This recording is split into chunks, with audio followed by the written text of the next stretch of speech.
On this podcast, I'm going to go over all 5,593 pages of the new COVID Relief Act. No, don't leave the video. I'm just kidding. These are Harry Potter books. But these are about 700 a piece. That's 1,400. Multiply that times a what? About 3 to 4 more sets of that? I mean, can you imagine if you're a congressman trying to have to go through that to make sure that the information in that bill is good for our country?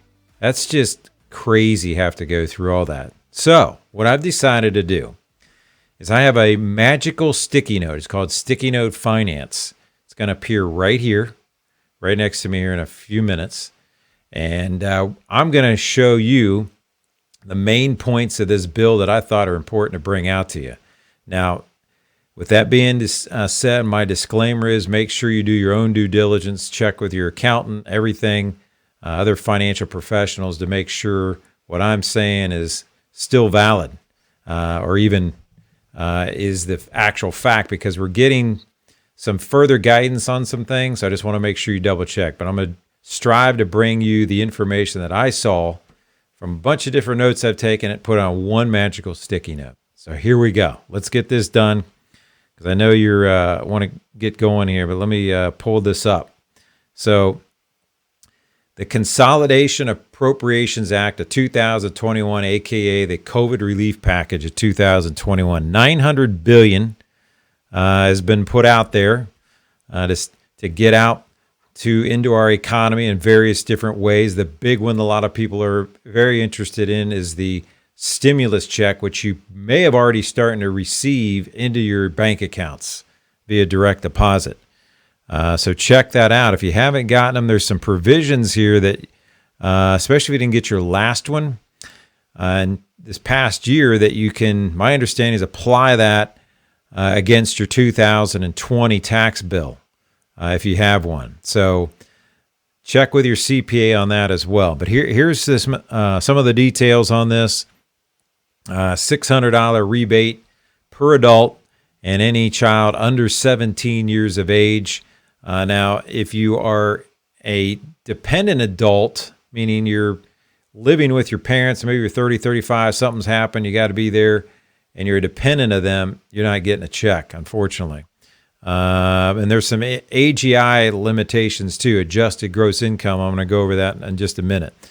People on Social Security will still get their check on this as well. Again, assuming AGI limits are met on that.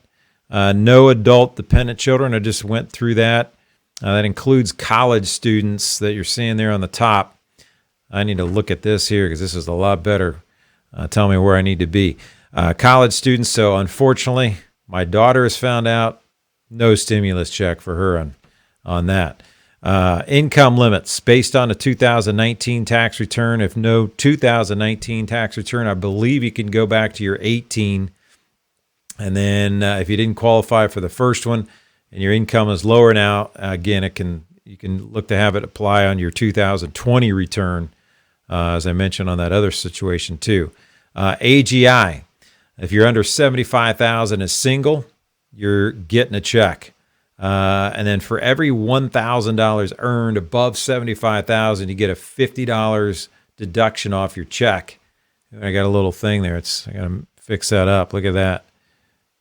Make that a little bigger. Get that out of the way. If it's over 87,000, cut that.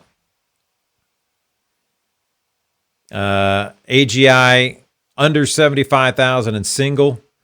You are getting your check. If you're over that, it phases out. For every $1,000 you earn, you're losing $50 of your stimulus check. And then if it's over 87,000, nothing. Unfortunately, zero check at that point with no qualifying dependents. Under 150,000 on joint, you get the full check.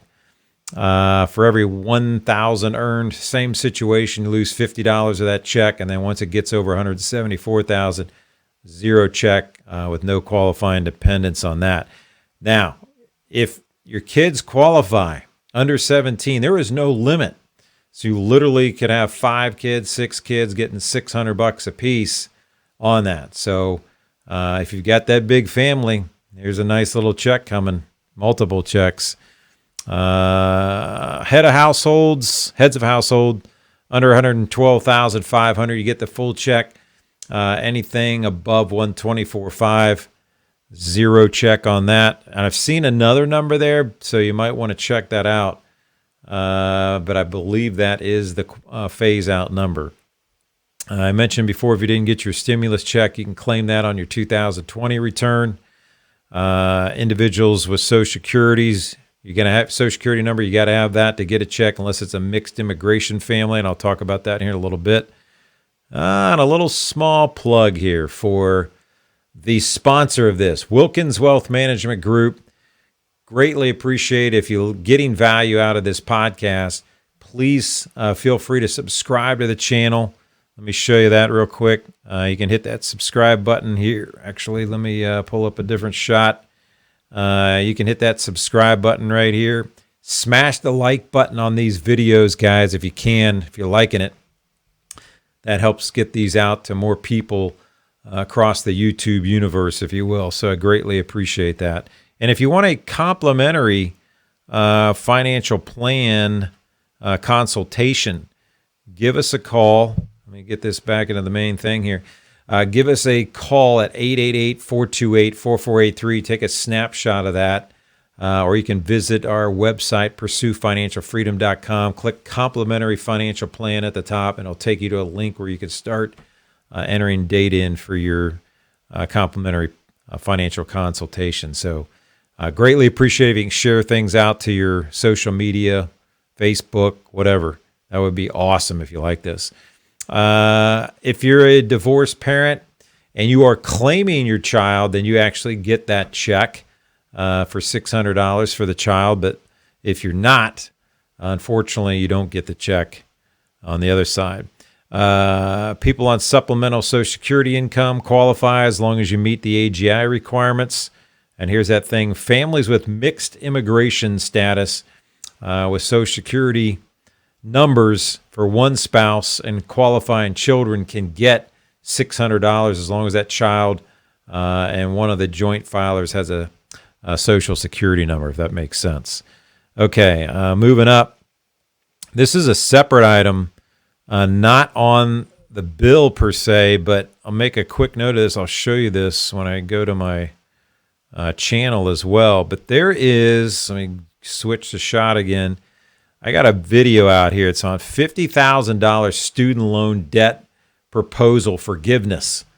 Senators Chuck Schumer and Elizabeth Warren have been floating this out there, and they're advocating, whoever the next president is for sure coming up, that they're actually going to want them to advocate and get rid of $50,000 as federal student loan debt. Wowza. That's still on the table. I've also heard $10,000 too, but take a look at this video here, and you can see what that's all about later on. Okay, let's get back to we'll do a double click here. Boom. And I got to get back on this one. All right, here. So magical sticky note continues on. Pandemic unemployment assistance, $300 a week, in addition to state gig workers and independent contractors. You can get that up to March 14th, 2021. As I talk about any of these unemployment things, contact your local unemployment office to make sure if it applies to you, if you're eligible, and all this type of stuff on it, because there's some different criteria. I'm just bringing out some things that I saw, again, on my sticky notes here, written down. So just want to make sure they're right. You got to check into that. Pandemic emergency unemployment extended for 11 weeks. Individuals receiving benefits beyond the standard 26 weeks as of March 14th will continue to receive them through April 15th, 2021, if you have not received your max benefits. Let's see. Workers with at least $5,000 in self-employment may be eligible for an additional $100 per week as part of a mixed earner unemployment comp. So if you're had a W-2 at a regular job, but you're also self-employed, you might qualify for that. An extra little bonus for self-employed people. Also, the federal government is advocating that they want the states and local unemployment offices to waive the 1 week waiting period. Get that done so we can get this stuff out sooner or later. Then they talk about three qualifications to be eligible for these. And this is what I took out of the bill. Ineligible for any other state or federal unemployment benefits, whatever those may be. You have to be obviously unemployed, partially employed, or cannot work due to the COVID public health system, or emergency, I should say, out there. And then if you happen to be working from home, that counts against you. You cannot telework or be able to telework or receive paid leave. So like, I believe that is applying a paid sick leave, which is going to be coming up here. I'm going to talk about that in a second. So those are the three things that I've seen. Again, double check those out there. One item that came up that's not a little bit different, I thought it was a one-off, I wanted to mention. A lot of people, a lot of charities have been needing help. And then if you're trying to give to a charity, with the new standard deductions at $24,000 joint, I think $12,000, it might be a little higher for this year, $12,000 for single people. Trying to get that standard deduction has been kind of wiping out some charitable deductions. So what they said is, all right, if you're single, you give $300 up to $300, your joint up to $600. We're going to put that above the standard deduction, so you can go ahead and take that off as well. So that's another item that you can look at. Flexible spending accounts. This is big because if you're working for an employer, normally flexible spending accounts, it's use the benefits or lose them. So if you didn't have enough health expenses for those flexible spending account dollars, well, now you can carry that over into 2021. I don't know if it's for the entire year, if it's part of the year or what, but that was one item I noticed in there for that. So that's big. Emergency paid sick leave, 2 weeks available at 2/3 your pay. And then there's an additional, and this is what I was talking about for unemployment benefits, that I believe if these are being paid out to you, that does not qualify for unemployment. You can't double dip from what I'm hearing. Emergency family medical leave, you get an additional 10 weeks. Let's say this child's school shut down for COVID. You got to stay home with them. Now you can get an extra 10 weeks for helping out somebody in the family that's necessary. And then the last couple items on here, renter's assistance. So this is, you can get up to 12 months prior to the bill, I believe, and then also 3 months going forward. So if you've been late on your rent, having problems and so forth, I haven't seen anything on the mortgage forbearance or anything like that, but as far as a renter, so landlords, work with your landlord because there's also incentives for them to work with you to get these payments in. The payments don't go directly to you. They will go to the landlord, but again, you won't, as far as eviction, that's been extended moratorium until I think the end of January, but this right here can help out as well. So you want to get into this really quick. I believe it's about $35 billion across the country. So you really want to contact your local housing authority as soon as possible. See if you qualify on that as well.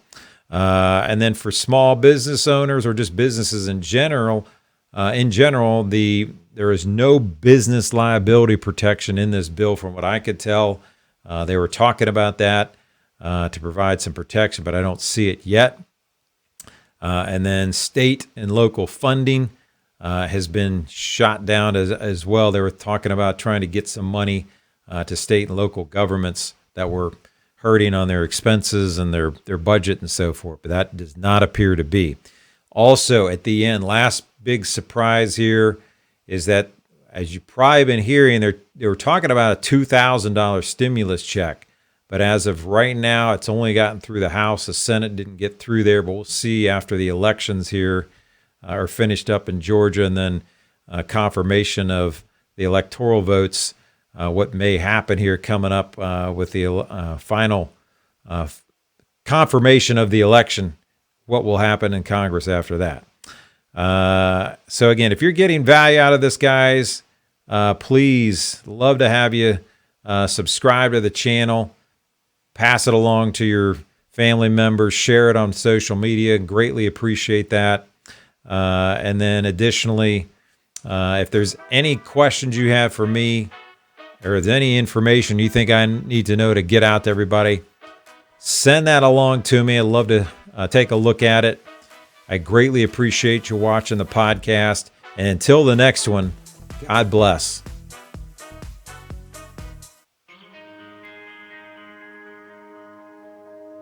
Too many days in the darkness without a glimpse of the light. Running tired and broken and scared, but I swear I'll never give up the fight. I see you broken and beat, head pulled down over your eyes. Every part of you wants to surrender, but darling, you were meant to surrender.